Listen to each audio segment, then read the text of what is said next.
आपको पता होगा कि अभी 2 दिन पहले यानी कि 1 मार्च को एक मामले पर सुनवाई करते हुए सुप्रीम कोर्ट के मुख्य न्यायाधीश एस ए बोबडे ने एक सुझाव दिया था कि यदि बलात्कार का जो आरोपी जिस पर जिसको ये सुझाव दिया गया है, इस मामले में उन्होंने ये सुझाव दिया कि यदि वो पीड़िता से शादी कर ले तो जेल जाने से बच सकता है, सजा से बच सकता है। मुख्य न्यायाधीश के इस सुझाव पर नारीवादी संगठनों ने यानी कि महिला सशक्तिकरण और महिलाओं के हक अधिकारों की लड़ाई लड़ने वाले संगठनों ने इस पर कड़ी आपत्ति दर्ज कराई है और लगभग 3,000 से ज़्यादा कार्यकर्ताओं ने, महिला कार्यकर्ताओं ने, नारीवादी संगठनों के कार्यकर्ताओं ने इस पर एक हस्ताक्षर करके एक पत्र लिखा है मुख्य न्यायाधीश के नाम। उनकी मांग है कि मुख्य न्यायाधीश अपने इस सुझाव के लिए माफ़ी मांगे और अपने पद से इस्तीफा दे। दरअसल बात यह है, उनका कहना है कि बलात्कारी को पीड़िता से शादी करने के बारे में पूछने के लिए और वैवाहिक बलात्कार का समर्थन करने या उसकी पीड़ा को नज़रअंदाज करने जैसा है। ये बड़ी महत्वपूर्ण बात है। इस पर ये जो पत्र उन्होंने लिखा है सुप्रीम कोर्ट के chief justice S A Bobde के नाम, उस पत्र को आपके पास पहुंचा रहे हैं। वो पत्र मैं आपको पढ़कर सुनाता हूं। ये पत्र हमने द वायर से लिया है। द वायर के न्यूज़ में इसे छापा गया है और वहीं से हमने इसे साभार प्राप्त किया है, आप तक पहुंचाते हैं।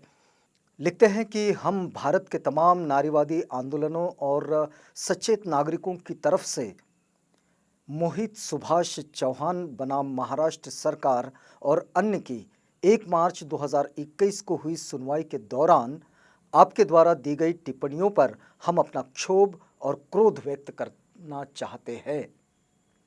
आगे वे लिखते हैं कि आप एक ऐसे आदमी की गिरफ्तारी के खिलाफ याचिका सुन रहे थे जिस पर एक नाबालिग लड़की का पीछा करने, हाथ और मुंह बांधकर उसका बार बार बलात्कार करने का आरोप है। साथ ही उसको पेट्रोल से जलाने, तेजाब फेंकने और उसके भाई की हत्या की धमकी देने का भी आरोप है। सच तो यह है कि यह मामला सामने तब आया जब स्कूल में पढ़ने वाली इस नाबालिग पीड़िता ने आत्महत्या करने की कोशिश की। सुनवाई के दौरान आपने इस आदमी से पूछा कि क्या वह पीड़िता से शादी करने के लिए राजी है और साथ ही ये भी कहा कि उसे किसी लड़की को आकर्षित करके उसका बलात्कार करने से पहले उसके परिणामों के बारे में सोचना चाहिए था। मुख्य न्यायाधीश साहब, मगर क्या आपने ये सोचा कि ऐसा करने से आप पीड़िता को उम्र भर के बलात्कार की सजा सुना रहे हैं, उसी जुल्मी के साथ जिसने उसको आत्महत्या करने के लिए बाध्य किया? हम भीतर से इस बात के लिए आहत महसूस कर रहे हैं और हम आज हमारे मुख्य न्यायाधीश को समझा रहे हैं और यह समझाना पड़ रहा है कि आकर्षण, बलात्कार और शादी के बीच अंतर होता है। वह मुख्य न्यायाधीश जिन पर भारत के संविधान की व्याख्या करके लोगों को न्याय दिलाने की जिम्मेदारी और ताकत भी है। श्री बोबडे जी, आकर्षण का मतलब जहां दोनों भागीदारों की सहमति हो, बलात्कार उस सहमति का और एक व्यक्ति की शारीरिक मर्यादा का उल्लंघन है, जिसका मतलब हिंसा होता है। किसी भी हाल में दोनों को एक समान नहीं समझा जा सकता।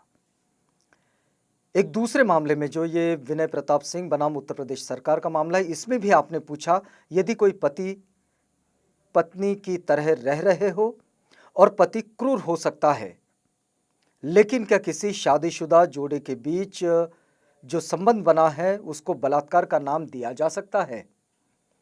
इस टिप्पणी से न सिर्फ पति के यौनिक, शारीरिक व मानसिक हिंसा को वैधता मिलती है, पर साथ ही औरतों पर हो रहे सालों के अत्याचार और उसके लिए न्याय न मिलने की प्रक्रिया को भी एक सामान्य बात होने का दर्जा मिल जाता है। मुंबई हाईकोर्ट ने सेशंस कोर्ट का मोहित सुभाष चौहान को दी गई बेल आदेश की निंदा करते हुए कहा कि न्यायाधीश का ये नज़रिया ऐसे गंभीर मामलों में उनकी संवेदनशीलता के अभाव को साफ साफ दर्शाता है। यही बात आप पर भी लागू होती है, हालांकि उसका स्तर और भी तीव्र है। एक नाबालिग के साथ बलात्कार के अपराध को आपने जब शादी के प्रस्ताव के एक सौहार्दपूर्ण समाधान की तरह पेश किया, तब यह न केवल अचेत और संवेदनहीन था, यह पूरी तरह से भयावह और पीड़िता को न्याय मिलने के सारे दरवाजे बंद कर देने जैसा था। इस पत्र में आगे लिखा गया है कि भारत में औरतों को तमाम सत्ताधारी लोगों की पितृसत्तात्मक सोच से जूझना पड़ता है, फिर चाहे वो पुलिस अधिकारी या न्यायाधीश ही क्यों ना हो, जो बलात्कारी के साथ समझौता करने वाले समाधान का सुझाव देते हैं। लेकिन ऐसे समझौते की सच्चाई तब समझ में आती है जब अनेक निर्णय में यह लिखा जाता है कि कैसे पीड़िता या उसके किसी रिश्तेदार ने आत्महत्या कर ली या उनका कत्ल किया गया बलात्कारी के साथ ऐसे समझौते को नकारने के कारण। पत्र आगे बढ़ता है और फिर इसमें लिखा गया है कि हम साक्षी थे जब आपके पूर्ववर्ती अपने पर लगे यौन उत्पीड़न के आरोप की खुद सुनवाई की और खुद ही फैसला सुना दिया और उन पर लगे आरोपों को झूठा करार कर फरियादी और उसके परिवार पर मुख्य न्यायालय के पद का अपमान करने और चरित्र हनन करने का आरोप लगाया गया। तब आपने किसी निष्पक्ष सुनवाई ना करके या एक जांच ना कर आपने उस गुनाह में अपनी भागीदारी की। एक दूसरे मामले में जब एक बलात्कार के अपराधी को अपराध से मुक्त किया गया, तब उसके खिलाफ पेश किए गए याचिका को आपने ये कहकर रद्द कर दिया कि औरत के धीमे स्वर में ना का मतलब होता है हां।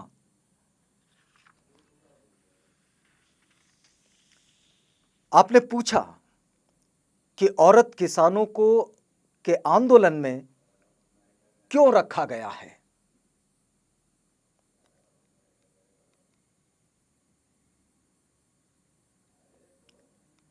औरतों को किसानों के आंदोलन में क्यों रखा जा रहा है और उनको वापस घर भिजवाने की बात की।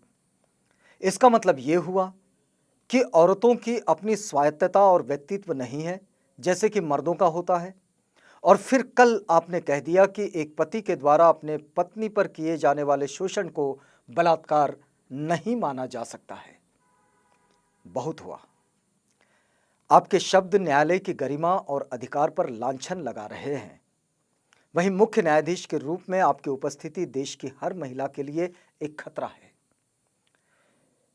नारीवादी संगठन इस पत्र में आगे लिखते हैं कि इससे युवा लड़कियों को यह संदेश मिलता है कि उनकी गरिमा और आत्मनिर्भरता का कोई मूल्य नहीं।